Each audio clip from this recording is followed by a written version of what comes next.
Bonjour, bienvenue sur le podcast de l'Église évangélique baptiste La Bonne Nouvelle de Dijon. Nous sommes situés aux 5 rues du lycée à Dijon. Vous pouvez trouver des informations sur notre Église sur le site internet www.la-bonne-nouvelle.org. Passez une excellente journée ou soirée. Non, c'est bon. Alors, nous prenons notre série de l'évangile sur l'évangile de Marc, où nous étions laissés au moment où Jésus... Attendez, parce que je reçois des messages pour me dire si ça marche. Pas de son, voilà, merci. J'espère que c'est réglé. Nous reprenons notre série sur l'évangile de Marc, où nous étions laissés au moment où Jésus s'indignait que les apôtres refusaient à des parents de laisser s'approcher des petits-enfants pour que Jésus les bénisse. Et Jésus déclara cette phrase, il dit... Vraiment, je vous l'assure, celui qui ne reçoit pas le royaume de Dieu comme un petit enfant n'y entrera pas. Il y a une attitude à avoir pour le royaume de Dieu, pour recevoir ce royaume. Et cette attitude représente ce qu'un enfant est, c'est-à-dire sans force, sans mérite, sans ressources, juste au bénéfice de celui qui l'accueille. Je regardais hier, on était avec des amis, et je regardais une petite fille de 2 ans jouer avec sa maman. Elle courait et se jetait dans les bras de sa maman, puis elle faisait un aller-retour, allait chez son père, faisait retourner courir dans les bras de sa maman. Et en fait, juste derrière les bras de sa maman, il y avait des escaliers, avec environ, des escaliers, quoi, toujours énormes pour une petite fille de 2 ans. Mais elle ne voyait pas ces escaliers, elle ne voyait que l'assurance des bras ouverts de sa mère. Et sa mère, évidemment, n'allait pas lui faire un sale tour. Elle n'allait pas se retirer au dernier moment pour dire « Zou, tiens, non ». Elle était là. Et cette petite fille, en fait, nous inondait de sa joie avec ses rires. Vous savez, en ce moment, dans cette période qu'on traverse, les rires d'un enfant qu'on n'entend plus trop à l'extérieur, ça fait du bien. Et lorsqu'on entendait ces rires et cette joie, finalement, on nous disait que sa naïveté, que cette confiance qu'elle avait entre sa mère, voilà ce que Jésus parle, voilà ce que Jésus dit au sujet de comment recevoir le royaume. Il ne dit pas qu'il faut être un enfant pour recevoir le royaume, même si nous savons que les enfants ont une part spéciale dans le cœur de Dieu. Il les tient pour innocents. Mais nous voyons que cet enfant reçoit avec une confiance absolue ce royaume. Les enfants le reçoivent et ils nous demandent de le recevoir avec cette confiance absolue. Et puis, voilà qu'on continue notre histoire avec Jésus. Donc, il vient de passer ce moment avec ses apôtres, avec précisément cette indignation que les apôtres ne laissent pas venir à lui les petits-enfants. Et maintenant, alors qu'il s'apprête à s'en aller, il y a un homme qui court vers Jésus. Voici ce qu'il dit en Marc 10-17. Comme il partait, un homme accourut, se jeta à ses genoux devant lui et lui demanda « Bon maître, que dois-je faire pour obtenir la vie éternelle ?» Bon maître, que dois-je faire pour avoir la vie éternelle ? Qu'est-ce que j'aimerais bien que des gens courent comme ça devant moi pour me poser la question si oui ou non, comment faut-il pour avoir le salut ? C'est n'importe quel chrétien rêverait de ça, et encore en plus un pasteur évidemment. Un homme, mais pas n'importe quel homme, un jeune homme. Le texte nous dit même très riche, profondément riche si nous lisons le grec. Luc précise même que c'est un notable. La traduction du mot chef, c'est peut être pris comme prince, un chef, un meneur, un magistrat, peut-être même un responsable des prêtres. Aujourd'hui, nous dirions un homme de bonne famille, un homme bien né. Évidemment, les apôtres ne semblent pas vouloir l'arrêter, lui. Il est plutôt le genre de personnage que l'on voit passer à travers les files d'attente pour être reçu par le maître d'hôtel, puisqu'il est un VIP, une very important person, un personnage véritablement important. Mais lui, au contraire, il se jette à genoux devant Jésus. On est même étonné de son attitude, de se jeter devant Jésus. On ne s'attend pas du tout à cela. Mais voilà, sa fortune, sa renommée, son statut ne lui ont pas donné ce qu'il désire le plus profondément.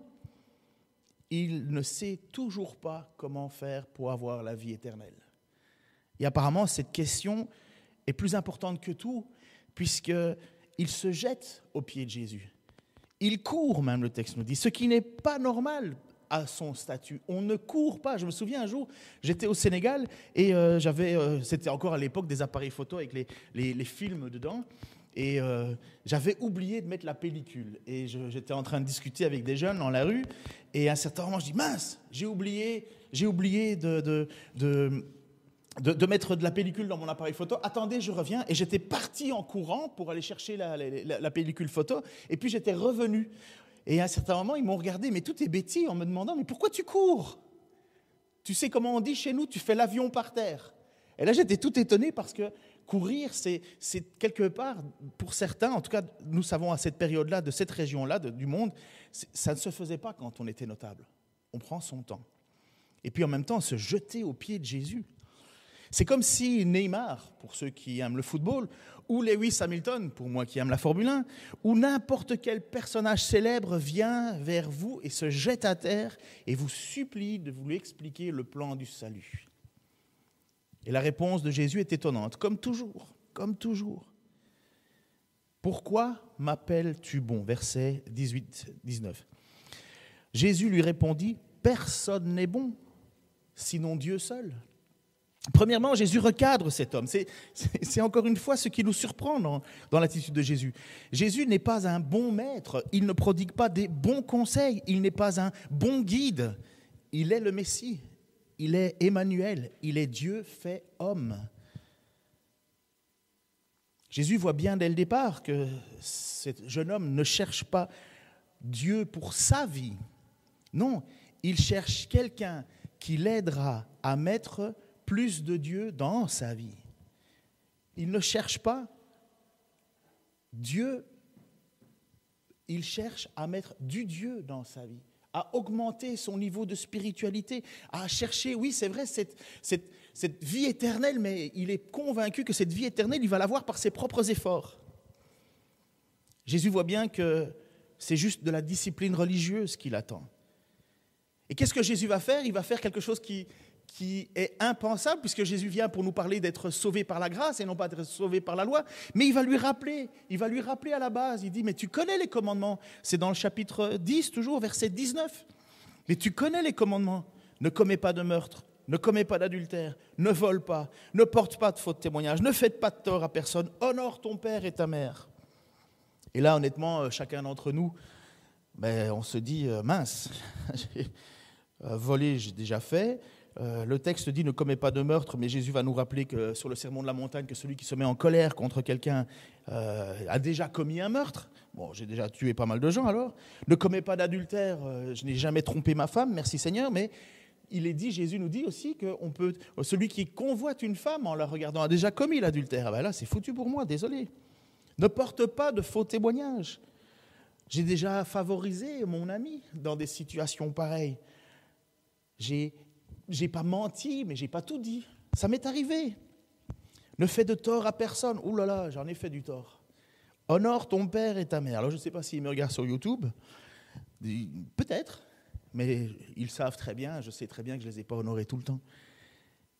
Jésus ne réinstaure pas des règles à ce moment-ci pour obtenir la vie éternelle. Il met ce jeune homme devant la loi et surtout devant l'impossibilité, même pour les meilleurs, de parvenir à ces critères, à obéir à toute la loi. Mais ce qui est étonnant dans ce texte, c'est que le jeune homme est véritablement un jeune homme pieux. Car sa réponse, elle est sincère. Il ne cherche pas d'ailleurs à piéger Jésus comme l'ont fait déjà tant de fois où ont essayé de le faire les pharisiens, les sadducéens, les maîtres de la loi, les scribes. Non, il est vraiment sincère. Et il répond en verset 20, « Maître, répondit l'homme, tout cela je l'ai appliqué depuis ma jeunesse. » Jésus posa sur cet homme un regard plein d'amour. Oh, comme on aimerait bien que le regard de Jésus plein d'amour soit déposé sur nous. Et il nous l'assure par la foi que nous avons en lui. Mais lui, ce jeune homme-là est là, et Jésus, ce regard plein d'amour, est en même temps un regard plein de compassion, parce que Jésus lui dit, « Il ne te manque qu'une chose. » Il ne te manque qu'une chose. Mais si on devait dire à quelqu'un qui a fait tous ses efforts depuis sa jeunesse, qui a tout obéi à ce que Jésus vient de lui dire, il lui dit, il ne te manque qu'une seule chose. Mais vous aviez l'impression que vous êtes au bout vous avez atteint le but. Voilà, je vais y arriver. Il ne te manque qu'une chose. J'aimerais vous poser la question, pour ceux qui écoutent, est-ce que vous pensez qu'il vous manque qu'une seule chose ? Une seule chose pour atteindre ce que ce jeune homme attend, la vie éternelle. Maître, dis-moi ce qu'il faut faire pour avoir la vie éternelle. C'est ça la question. Il se jette à terre, cet homme-là. À quel point cette question est importante. Et voilà la réponse de Jésus. Jésus va mettre le doigt sur le plus grand problème de cet homme, et pas seulement de cet homme, de nous tous. Il va lui dire, va, vends tout ce que tu possèdes, donne le produit de la vente aux pauvres, et tu auras un capital au ciel, puis viens et suis-moi. En entendant ces paroles, l'homme s'assombrit et s'en alla tout triste, car il était très riche. Suis-moi, sans rien d'autre que moi. Tout ce que tu as, donne-le aux pauvres, ce qui a toujours été une bonne façon de vivre sa vie devant Dieu. Mais ces paroles, cette idée de tout perdre, de tout donner, de ne plus avoir ce qui fait de lui un homme respectable, de ne plus avoir ce qui fait de lui un homme honorable, de faire de lui un homme puissant, de faire de lui un homme qui a des passe-droits. Pour lui, impossible de renoncer à tout cela. Et c'est tout triste qu'il repart. J'aurais voulu être là. Et en même temps, quand cet homme posait la question à Jésus, mais dit, que faut-il faire pour avoir la vie éternelle ? J'aurais tellement envie d'avoir une réponse simple. Va brûler des cierges, monte l'Everest, donne tout ton argent. Mais ce n'est pas juste donne tout ton argent. Vends tout, donne le fruit aux pauvres, le fruit de ta vente aux pauvres, et puis suis-moi, viens et suis-moi. Cette idée de tout abandonner, cette idée de tout perdre. Jésus n'a pas tort quand il dit que pour les riches, c'est difficile.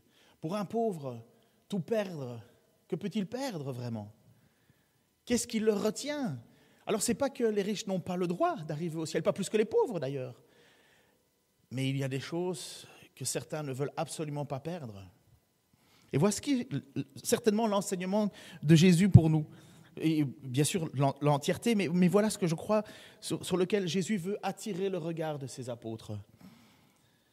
Jésus parcourut du regard le cercle de ses disciples. Donc c'est pour ça que j'insiste en disant, je pense que c'est à ce moment-là que Jésus, il voudrait captiver ton attention, te regarder au fond des yeux et essayer de te faire comprendre quelque chose de très profond, de très vrai, de très juste.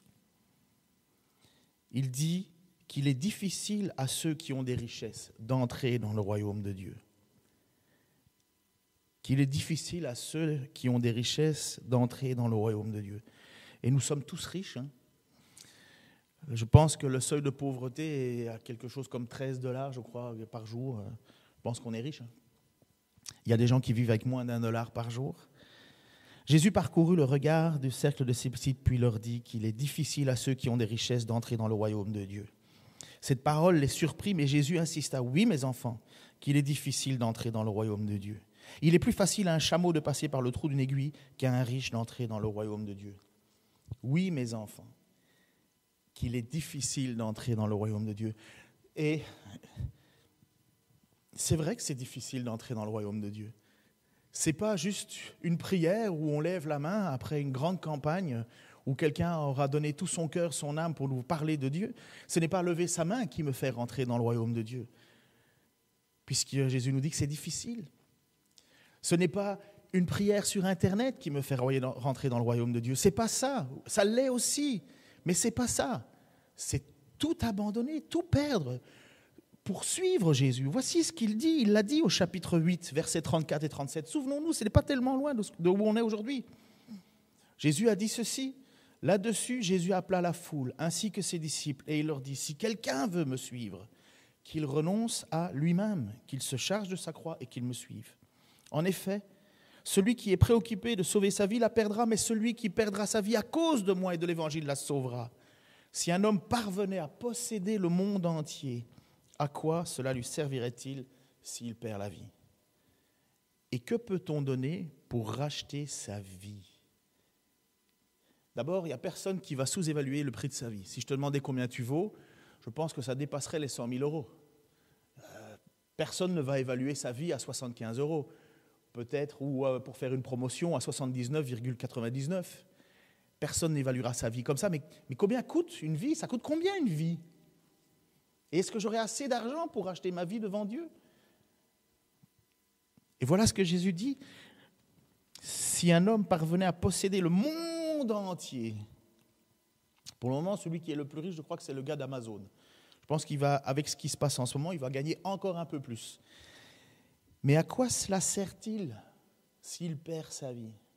Qu'est-ce que pourra donner cet homme, aussi riche qu'il est, pour racheter sa vie?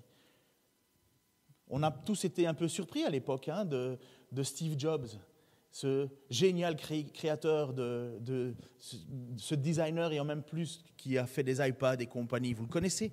Je n'aime absolument pas iPad. Mais je fais un petit clin d'œil à un de mes amis aux États-Unis. Moi, c'est PC, ok?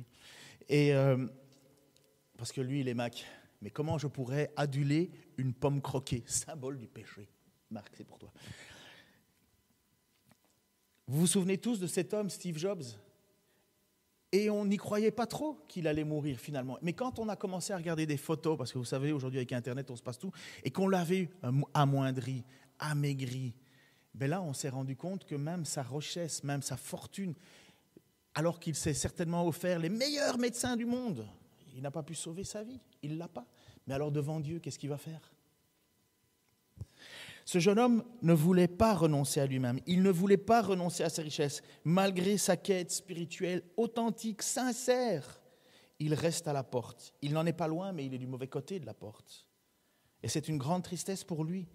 Et que va-t-il faire avec toute sa richesse maintenant? Il y a une métaphore utilisée en psychologie et qui ressemble étroitement à ce que traverse cet homme devant Jésus, la métaphore du singe et de l'orange. Peut-être que vous l'avez déjà entendu, c'est utilisé en psychologie. En fait, c'est une façon d'analyser les choses. Savez-vous comment on capture les singes en Indonésie? On met une orange dans une grosse citrouille, le singe y glisse sa main, prend le fruit et n'arrive pas à ressortir sa main. Comme il ne veut pas lâcher l'orange, il reste coincé et on le capture. Il ne veut pas lâcher ce qu'il possède et il s'emprisonne lui-même. Alors on se dit, mais c'est idiot, lâche l'orange, sauve-toi, tu finiras dans une cage, ou manger peut-être. On se dit, mais finalement c'est un singe. Un singe, c'est forcément idiot. Mais devant l'offre de la vie éternelle, c'est tellement tragique. Va, vends tout ce que tu possèdes, donne le fruit aux pauvres, et puis suis-moi. Viens et suis-moi. Et cet homme part tout triste, ne voulant pas lâcher tout ce qu'il a. Et sa quête, sa question primordiale, avoir la vie éternelle, eh bien, il la laisse passer. Il préfère le temps présent. Comment se fait-il qu'un homme comme lui qui est pieux depuis toute sa jeunesse, il a toujours obéi aux règles. Jésus ne le contredit pas.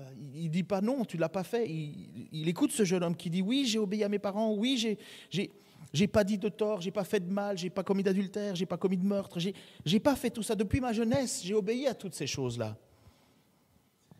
Et j'imagine que cet homme qui, lui, se jette aux pieds de Jésus, ça a dû étonner tout le monde, déjà qu'il le fasse. Et puis voilà ce que dit le chapitre 10, versets 26 et 27. Les disciples furent encore plus étonnés et se demandaient entre eux, mais qui peut être sauvé? Jésus les regarda et il dit aux hommes, c'est impossible, mais non à Dieu, car tout est possible à Dieu. Mais qui peut être sauvé? Alors voilà une question qui est quand même importante, mais qui peut être sauvé? Parce que si cet homme-là qui a tout fait depuis sa jeunesse, qui même est béni, puisque sachez que pour l'époque, avoir une situation de notable, avoir comme ça, être un personnage important, avoir des richesses et compagnie, c'était être sous la bénédiction de Dieu quelque part. Cet homme doit être béni de Dieu pour être aussi haut niveau. Et donc les apôtres, eux, qui sont là et qui se regardent, ils se disent, mais enfin, si lui n'y arrive pas, nous, alors, mais qui peut être sauvé? Si lui n'y arrive pas, qui peut être sauvé? La réponse de Jésus est simple, impossible aux hommes, mais non à Dieu. Remettez ça en perspective maintenant avec ce qu'on avait dit en introduction, où Jésus a expliqué comment recevoir ce royaume de Dieu. En Marc chapitre 10, verset 15, vraiment, je vous l'assure, celui qui ne reçoit pas le royaume de Dieu comme un petit enfant n'y entrera pas. Celui qui ne reçoit pas le royaume de Dieu comme un petit enfant, et moi j'ai mis en note, peut le faire, personne n'y rentrera. Et voilà toute la grande différence. Voilà exactement comment Dieu nous attend. Il faut que je sois tout pour toi. Il faut que je sois la seule et l'unique solution. Il faut que tu me secours, comme j'ai expliqué, cette mère qui rattrape son enfant avant qu'il se jette dans les escaliers. L'enfant rigole, mais toute la force ne vient pas de cet enfant, toute la force vient de ses bras qui l'accueillent. C'est exactement ce que Jésus dit, le seul moyen d'être sauvé, le seul moyen, c'est de faire confiance. On ne peut pas se présenter devant Dieu en disant « j'ai fait ceci, j'ai fait cela ». C'est impossible. On n'atteindra jamais les standards de Dieu. Qui peut dire qu'il aime Dieu de tout son cœur, de toute sa force, de toute sa pensée tout le temps? C'est impossible. Qui peut dire qu'il ne s'est jamais prosterné devant une idole? Personne. On a tous fait des choses. On a pris le nom de Dieu en vain combien de fois? Le problème, c'est que si on veut obéir à la loi, il faut obéir à la loi complètement. Et si on n'obéit pas à la loi, on est pécheur. Être pécheur, ça veut dire désobéir à la loi de Dieu. Et donc, pratiquement, en fait, la loi, comme l'apôtre Paul va nous le dire, la loi, en fait, elle met simplement une chose en avant. On n'y arrive pas. La loi, elle est là pour mettre en avant qu'on est pécheur. Ça veut dire qu'on est séparé de Dieu. On est loin de lui. Et le seul moyen de pouvoir être sauvé de cette loi, c'est que Dieu lui-même accomplisse sa loi. Et cette loi, elle est divine. Il n'y a que des êtres parfaits qui peuvent accomplir cette loi. Et le seul qui est venu sur terre et qui a accompli cette loi parfaitement, c'est Jésus-Christ. Mais qu'est-ce qu'il a fait en retour? Il a offert sa vie pour nous. Il a dit, je donne ma vie. On ne me la prend pas, je la donne. Ésaïe 53 va le dire clairement que on croyait que c'était une malédiction qui était tombée sur lui. Mais en fait, c'est la faute de son peuple qui est tombée sur lui. Et par sa mort et sa résurrection, nous avons la vie éternelle. Mais qu'est-ce que je peux faire pour ça? Me débattre? Non, le croire. Le croire, le désirer absolu, plus que tout. Ce n'est pas un add-on dans ma vie, ce n'est pas un complément que je mets dans ma vie, c'est ma vie. Comme l'apôtre Paul dira après, lui qui a été un persécuteur de l'Église, il a dit après ça, il a dit, ce n'est plus moi qui vis, c'est Christ qui vit en moi. Et bien voilà ce que c'est que de vouloir chercher la vie éternelle. Et ce jeune homme riche, il est passé à côté. Parce qu'il pensait qu'il fallait faire quelque chose de plus. Ne rien changer à sa vie, mais faire un peu plus. Faire un peu plus. Et puis Pierre va poser cette question, puisque Pierre, lui, il se dit, mais bon sang, moi je suis sans instruction. Les textes bibliques nous disent que l'apôtre Pierre et Jean étaient sans instruction. Et il gagne sa vie simplement en allant pêcher des poissons, Pierre. Face à ce notable, il est pas grand-chose, l'apôtre Pierre. Et il va poser cette question alors en disant, mais à Jésus, verset 28, alors Pierre demanda, et nous avons tout quitté pour te suivre. Et honnêtement, j'imagine cette situation où l'apôtre Pierre devait être, mais à la fois dans l'attente de la réponse et en même temps découragé et un petit peu en suspens en disant, mais enfin, ça fait 3 ans qu'on le suit et finalement, est-ce que ça aura servi à quelque chose tout ça? Nous qui avons tout quitté pour te suivre, est-ce que ça valait la peine finalement? Parce que si lui n'arrive même pas à rentrer au ciel, nous alors? Et voilà la réponse de Jésus. Et quand Jésus répond cela, il dit vraiment, je vous l'assure. Alors, quand Jésus dit vraiment, je vous l'assure, bien que toutes ces paroles soient inspirées, il est Dieu lui-même, il est Dieu fait homme, mais quand il dit vraiment, je vous l'assure, il est en train de vouloir rassurer profondément l'apôtre Pierre, comme il essaye en train de te rassurer certainement toi aussi, en te demandant, mais finalement, est-ce que je l'ai, cette vie éternelle? Et mon ami, ou mes amis, si... Hier soir, j'étais dans mon lit et j'avais un peu mal partout et compagnie, je me suis dit, mince, je l'ai chopé ce virus. Et je me posais la question, mais... est-ce que je serai, oui ou non, tranquille à savoir si je meurs? Finalement, mourir, plein de gens vont dire, ouais, j'ai pas peur de mourir. On a toujours peur de la façon dont on va mourir. Mais d'autres, évidemment, sont vraiment dans l'effroi parce que cette nuit de ténèbres et froide, elle arrive, elle est là, elle tourne autour de nous, elle rôde même. Et j'étais étonné, j'ai suivi un cours à l'université de Bourgogne, où on m'a permis de le suivre, sur la médecine et la religion. Et c'est excessivement intéressant, vraiment, j'ai été invité par ma voisine qui fait ces cours-là, et on m'a permis de les suivre, et j'étais étonné d'entendre que des religieux, donc c'était des personnes qui sont là dans des hôpitaux de malades palliatifs, de dire que ils étaient étonnés de certains religieux qui étaient dans un effroi formidable, terrible, une crainte absolue. Une crainte absolue de se dire pas prêt, je suis pas prêt, je suis pas prêt, je suis pas prêt, je suis pas prêt, il faudrait que je fasse ça, il faudrait que je fasse ça, il faudrait que je fasse quelque chose en plus, faudrait que, c'est pas le moment. Et Pierre est en train de simplement poser cette même question. Mais nous, finalement, ce salut, nous qui avons tout quitté, qu'est-ce qu'on fait avec ça? Et voici ce que Jésus va leur répondre, non seulement pour aujourd'hui, puisqu'ils ont tout perdu, mais en même temps pour demain. Vraiment, je vous l'assure, si quelqu'un quitte à cause de moi et de l'Évangile, sa maison, ses frères, ses sœurs, sa mère, son père, ses enfants ou ses terres, il recevra 100 fois plus dès à présent. Des maisons, des frères, des sœurs, des mères, des enfants, des terres, avec des persécutions. Et dans le monde à venir, la vie éternelle. Mais beaucoup qui sont maintenant les premiers seront les derniers, et beaucoup qui sont maintenant les derniers seront les premiers. Je n'ai pas qu'une sœur aujourd'hui. J'ai une sœur de sang. Mais j'ai des millions de sœurs. J'ai pas de frères. Dans la vie, j'ai pas de frères. Je veux dire pas de frères de sang, mais dans la pratique, j'ai des millions de frères. J'ai pas de maison. Même j'habite ici dans un magnifique bâtiment, mais c'est pas à moi. Je suis propriétaire de rien du tout. Et pourtant, j'ai autant de portes qui s'ouvrent devant moi au nom de Jésus. J'ai reçu bien plus que ce que je n'ai jamais pu avoir. Et il y aura des persécutions. Ça va avec. Mais surtout, j'ai reçu, et vous avez reçu, si vous avez placé votre foi en Jésus-Christ, comme Jésus l'a dit, recevoir Jésus-Christ comme un petit enfant peut le faire. Recevoir le royaume de Dieu comme un petit enfant peut le faire. Vous avez reçu ce que cet homme pieux, riche, n'est pas capable d'arriver, n'a pas réussi à atteindre. Il n'est pas aussi important qu'il était, aussi célèbre qu'il était, aussi dévoué, aussi pieux qu'il était. Il n'a pas été capable de recevoir cette vie éternelle parce qu'il n'était pas capable de tout perdre pour l'avoir. Et le titre de mon message, c'était simplement « Tout ou rien ». Dieu ne se contente pas d'être un hobby dans ta vie. Quand vous devez caser des cases ou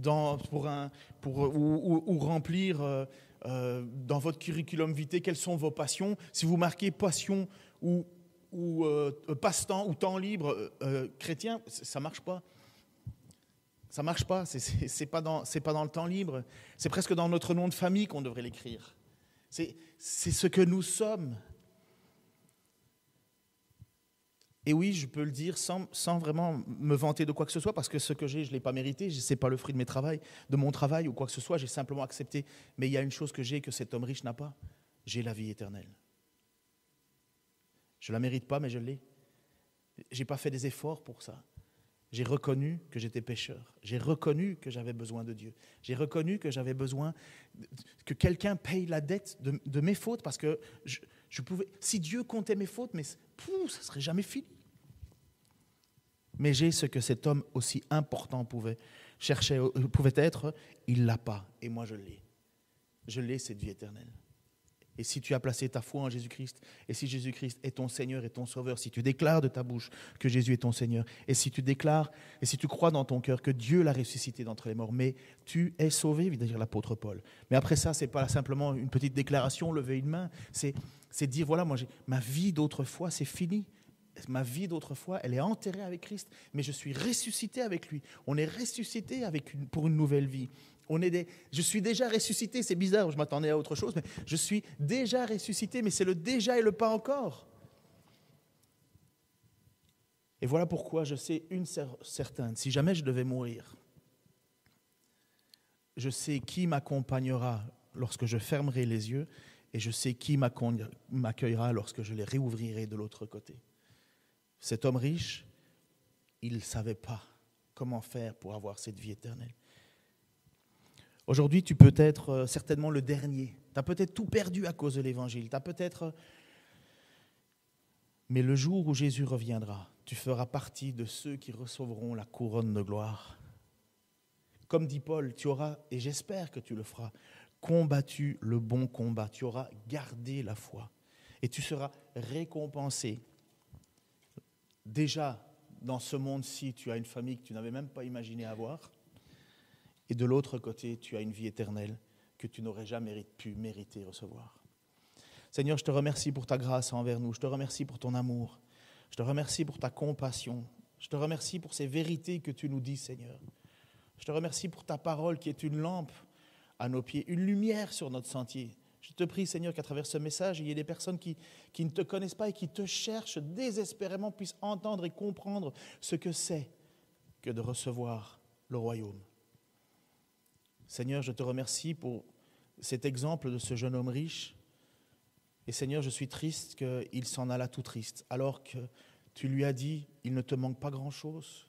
Tu lui as dit, Seigneur, je te prie pour ceux qui essayent de se débattre, Seigneur, qui pensent qu'ils sont les bien-nés, qui pensent qu'ils sont de bonnes familles, qui pensent qu'ils ont tout parce qu'ils ont la bonne religion, les bonnes pratiques. Seigneur, tout ça pour toi, ça ne sert à rien. C'est une bonne chose dans la vie, c'est un plus, mais ce n'est pas ce qui nous donne la vie éternelle. Seigneur, je te prie pour que tout autour de cette planète, Seigneur, et pour ceux qui entendront ce message, ils puissent comprendre que celui qui voudra sauver sa vie la perdra, mais celui qui sera prêt à perdre sa vie pour Jésus et pour la bonne nouvelle la sauvera. Seigneur, ancre ces paroles dans nos âmes, dans nos cœurs, et rappelle aux frères et sœurs qui sont peut-être persécutés en ce moment, qu'ils ont quelque chose qu'ils n'auraient jamais pu mériter. Vraiment, je vous l'assure, voici ce que dit Jésus. Si quelqu'un quitte à cause de moi et de l'évangile sa maison, ses frères, ses sœurs, sa mère, son père, ses enfants ou ses terres, il recevra 100 fois plus dès à présent. Des maisons, des frères, des sœurs, des mères, des enfants, des terres, avec des persécutions et dans le monde à venir, la vie éternelle. Merci Seigneur pour ce cadeau. Au nom de Jésus-Christ.